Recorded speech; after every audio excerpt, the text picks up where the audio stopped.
वो महिला होने का बहुत फ़ायदा उठाए बैठी हैं।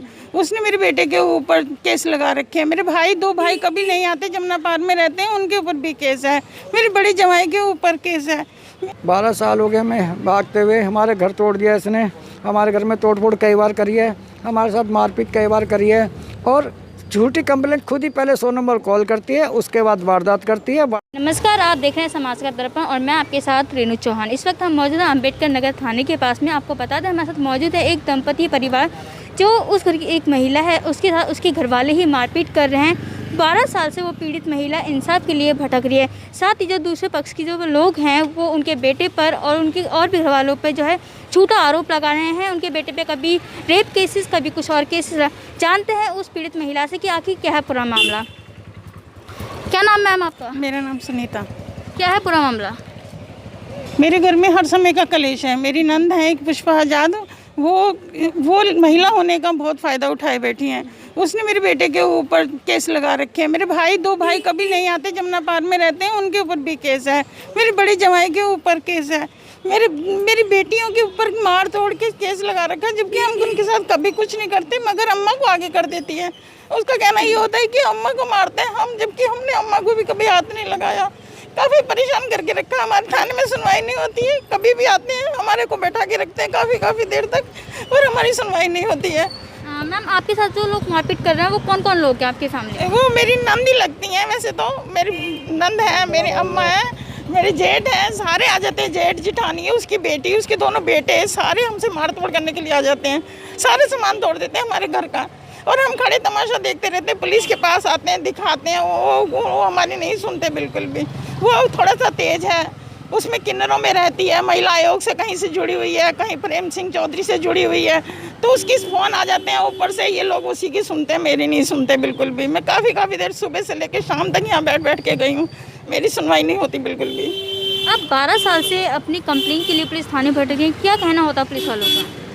बस उनका कहना यही है कि आपस में लड़ते हो, तुम्हारा प्रॉपर्टी का डिस्प्यूट है, ऐसे तो होता ही है। उनका यही कहना है। जबकि वो केस बनाती है तो उसकी क्यों सुनवाई होती है? आप ये देखिए, वो जो भी केस बनाती है उसकी सुनवाई होती है, हमारी सुनवाई नहीं होती। वो वूमेन है तो मैं भी तो औरत हूँ ना, मेरी भी क्यों नहीं सुनवाई होती? मैं भी तो बहुत परेशान हूँ। अपने 4 बच्चों को लेके मैं परेशान हूँ। मेरी एक बड़ी बेटी कैंसर से पीड़ित थी, वो भी खत्म हो गई। मेरी बड़ी दूसरे नंबर की बेटी कभी मेरे दरवाजे पे नहीं आती है। उसके पति का कहना है कि मेरे ऊपर भी केस डाल देंगे, तो वो कभी नहीं मेरे दरवाजे पे आती है। कोई रिश्तेदार नहीं आता हमारे घर के, पड़ोसी भी नहीं आते हमारे घर के अंदर डर के मारे। क्योंकि अम्मा जो है ना, इतने गंदे अपशब्द बोलती हैं, इतना गंदे तरीके से दांत मीस के गालियाँ देती हैं। सब लोग ये कहते हैं कि हमने नहीं सुनना, हम नहीं सुनेंगे तुम्हारी कोई भी नहीं। तो मेरे को मारती है, मेरा ये दांत तोड़ दिया, मेरा कैमरा तोड़ दिया उसने, मेरा दांत टूटा हुआ है। उसने बाल खींच के मुझे सड़क पे खचेड़ देती, कोई नहीं बचाने आता मुझको। मैं काफ़ी परेशान हूँ, सही बात बताऊँ तो आपको। कितना समय हो गया आपको पुलिस थाने के चक्कर काटते हुए? यहाँ 12 साल 13 साल हो गए मुझे स्टार्टिंग हुए कलेश को, तब से धक्के ही खा रही हूँ, कोर्ट कचहरियों के धक्के खा रही हूँ। कोई काम नहीं करती। देखो आपको पता हूँ, मैं सिलाई का काम करती हूँ ना, सिलाई के बच्चों को सिलाई सिखाती हूँ, तो बोलती हैं कि मैं गलत काम करती हूँ। मेरे ऊपर इल्ज़ाम लगाती हैं कि इन लड़कियों को बुला के गलत काम करती हूँ, जबकि ऐसा कुछ नहीं है। सभी बच्चे मुझसे बहुत अच्छे से सिलाई सीख के जाते हैं। सिलाई का काम है मेरा, मेहनत नहीं करने देती। कोई बच्चा नहीं आता इस टाइम पे, सब गालियाँ सुनते हैं, कोई बच्चा मेरे पास नहीं आता। मैं काफ़ी परेशान हूँ। क्या नाम है आपका? मेरा नाम रामचंद्र है मैम। मैं पिछले जब से कॉलोनी आई है तब से यहाँ रह रहा हूँ। हमारे 2 मकान है, एक 41 जिसमें मेरे पापा का मकान है, 40 जो मेरा मकान है। मैं बचपन से काम करता था, फ्रूट का काम करता था, पढ़ाई भी करता था। मैं सारा कुछ अपनी माँ को देता था, मैंने कुछ नहीं रखा अपने पास। सिर्फ ये मकान भी मेरे पापा के कहने से मैंने ले लिया। मामा का मकान था, उससे हमने थोड़े पैसे देके 40-50 हज़ार रुपये देके उस टाइम हमने ले लिया था। ये जॉइंट फैमिली थी, इसलिए हमने कुछ इसमें वो नहीं करा। गाँव की प्रॉपर्टी है, खेत है, घर है, उन सब में माँ को ही हमने दिया। जहाँ तक इसकी मेरी पत्नी की जो शादी की ज्वेलरी वेली सब माँ के पास ही थी, हमने कुछ नहीं लिया। दो मेरी छोटी बहन पुष्पा, जो कि किन्नरों के साथ में रहने के साथ में गलत हो गई, अनसोशल हो गई। वो पापा के जीते जी वो घर में नहीं रही। पापा के मरते ही उन्हें मम्मी के ऊपर एक दबाव बनाया और माँ के अपने कब्जे में कर लिया। हाँ, ये आपके हाथ में चोट लगी है, कैसे लगी है? ये पुष्पा ने मारा था टंगे से, और मैं बचाने के लिए गली के बाहर भी गया, लोगों से भी, आओ भाई ये देखो ये कर रही है। बहन है, मैं हाथ नहीं उठा सकता, मैं पहले भी कभी हाथ नहीं उठाया उस पर। छोटी छोटी कंप्लेंट बनाती रहती है। मेरी पत्नी जो कि बीमार भी अक्सर रहती है, इसके पेड़ों में दर्द रहता है, पत्थरी का हो रखा है, एक ऑपरेशन करा रखा है, इसके पेट में लात लात मारी। मेरी बेटी, छोटी बेटी को बचाने के लिए आई, उसका हाथ काट लिया। जब मैं देखा उसके बाद मैं क्या करा, CCTV कौन हमारे लगा हुआ है, उसको तोड़ने के लिए ऊपर चढ़ने लगी तो हमने हिम्मत करके उसे तीनों ने उसको रोका और नीचे गिर दिया।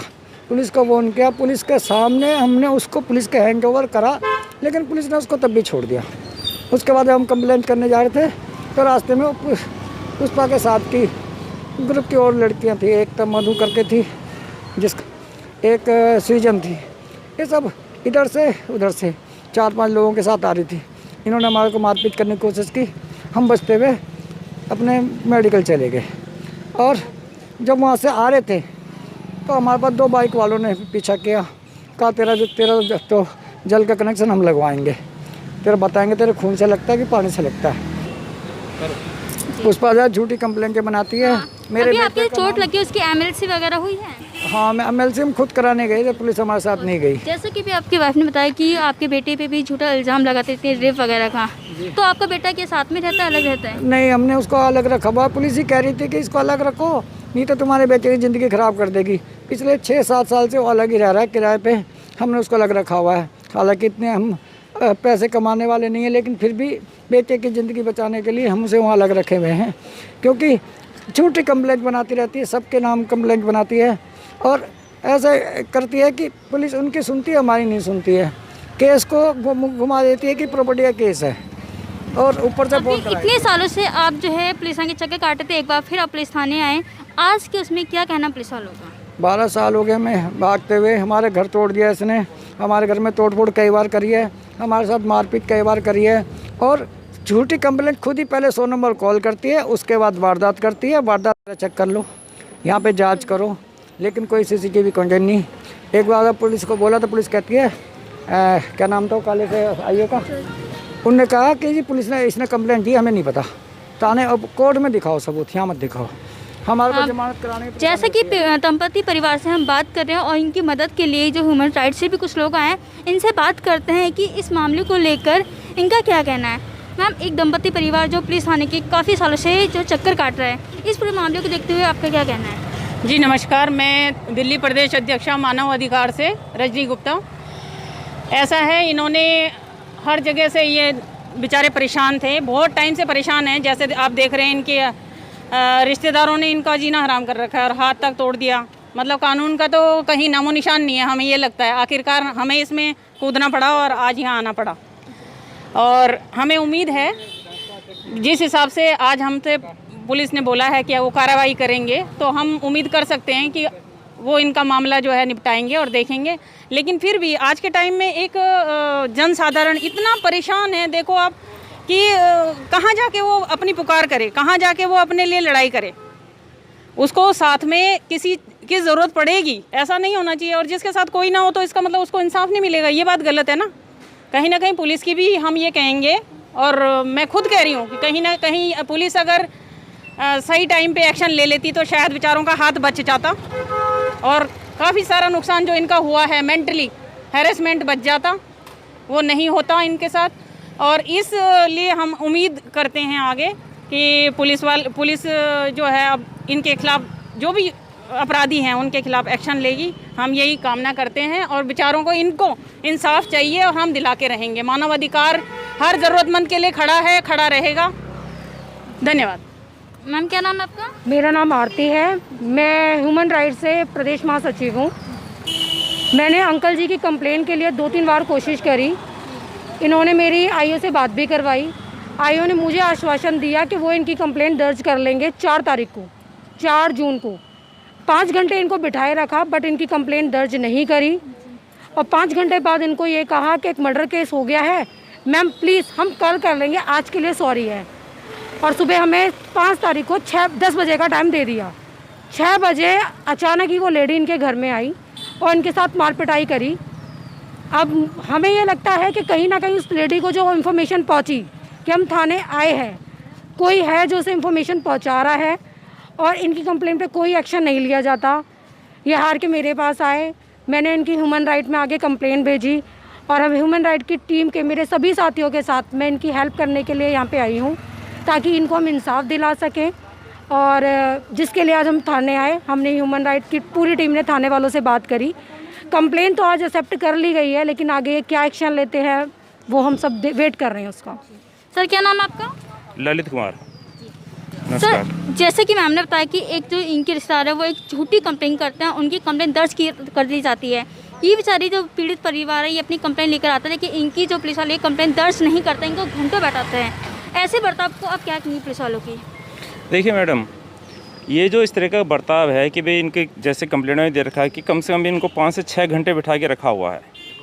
अब आप इस कंप्लेंट में देख सकते हैं कि किस प्रकार एक पीड़ित को परेशान किया जा रहा है। इसमें हम क्या कहें कि जो इसमें अपराधी लोग हैं उनकी साठगांठ है कि पुलिसकर्मियों के साथ, कि ये जो हमारे पर्सन हैं इनको 4-5 घंटे थाने में बिठा के रखा जाता है। किस लिए?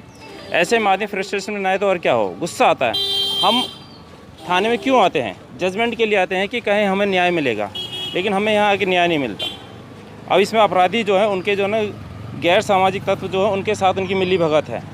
जब भी ये कुछ काम करते हैं उनको सिर्फ मौका चाहिए इनसे लड़ाई झगड़ा करने का। वो चाहते हैं कि इनकी प्रॉपर्टी पे किसी भी तरीके से कब्जा किया जाए।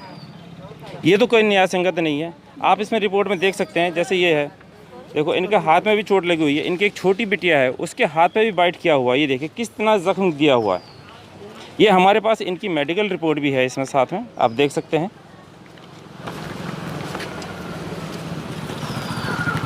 ये देखिए, ये हमारे पास इनकी मेडिकल रिपोर्ट भी है, लेकिन सुनवाई नहीं हो पा रही। इन्होंने पहले भी कंप्लेंट करी है इस चीज़ के लिए, लेकिन इनकी कंप्लेंट रिसीव नहीं करी जा रही थी। ये पिछले 10-12 साल से परेशान है इस चीज़ के लिए। आज हम सभी ह्यूमन राइट्स के सभी मेंबर यहाँ इकट्ठे हुए हैं इनके न्याय के लिए। मैम आज आप लोग आए हैं यहाँ पे और एक पीड़ित परिवार की मदद के लिए, और अभी जैसे कि मैम ने बताया कि इनकी कंप्लेन आज एक्सेप्ट कर ली गई है आप लोगों के द्वारा। अगर आज की कंप्लेन में अगर कोई कार्रवाई नहीं होती तो आपका अगला कदम क्या होगा? हमारा देखिए, अभी पहले तो देखते हैं कि हम एक्सपेक्ट करते हैं कि कार्रवाई हो, इनको इंसाफ मिले दंपति को। ह्यूमन राइट्स को इसलिए इंटरफियर करना पड़ा क्योंकि इनकी सुनवाई नहीं हो रही थी, पुलिस इनको मतलब इग्नोर कर रहे थे। तो इसलिए आज हम सब मेंबर्स यहाँ पे ह्यूमन राइट्स के, सब तो नहीं है अभी, थोड़े बहुत हैं, तो आके इंटरफियर किया। आज उन्होंने एप्लीकेशन एक्सेप्ट की है। नेक्स्ट मुझे उम्मीद है कि पूरी सुनवाई होगी और इन दंपतियों को इंसाफ मिलेगा जो भी इनकी प्रॉब्लम। Thank you. जैसा कि आपने देखा कि हमने दंपति परिवार से बात करी और इनकी मदद के लिए जो ह्यूमन राइट्स के लोग आए थे इनसे बात की, तो इनका यही कहना है कि जब तक दंपति परिवार को इंसाफ नहीं मिलेगा हम इनकी मदद यूँ करते रहेंगे। साथ ही मैं आपको ये बताना चाहूँगी, जहाँ पुलिस अपनी गाड़ी पे लिखती है जनता की सेवा के लिए तत्पर तैयार, लेकिन एक महिला अपने इंसाफ के लिए 12 साल से दर दर भटकती है। ऐसी पुलिस प्रशासन को क्या कहेंगे? जहाँ झूठी कंप्लेन तो दर्ज कर ली जाती है, लेकिन सच्चाई और जो प्रूफ की कंप्लेन है जिससे एक पीड़ित महिला के साथ जो मारपीट की जाती है, वो अपने इंसाफ के लिए अपने इंसाफ की गुहार लगाते हैं, लेकिन उसकी सुनवाई नहीं होती। ऐसे पुलिस प्रशासन क्या कहेंगे? क्या महिला का अपने इंसाफ के लिए ऐसे दर दर भटकना क्या सही है? आने वाले समय में आपको ये बताएंगे कि क्या इस महिला की जो है कार्यवाही जो आज एक्सेप्ट कर ली गई है उस पर कुछ कार्यवाही हुई है नहीं, या पुलिस प्रशासन आज भी इनको यूँ ही गोल गोल घुमाएगी जैसे 12 सालों से घुमाते आ रही है? ये तो आने वाला वक्त ही बताएगा। तब तक के लिए आप बने रहे समाज के दर्पण के साथ। धन्यवाद। पुलिस ने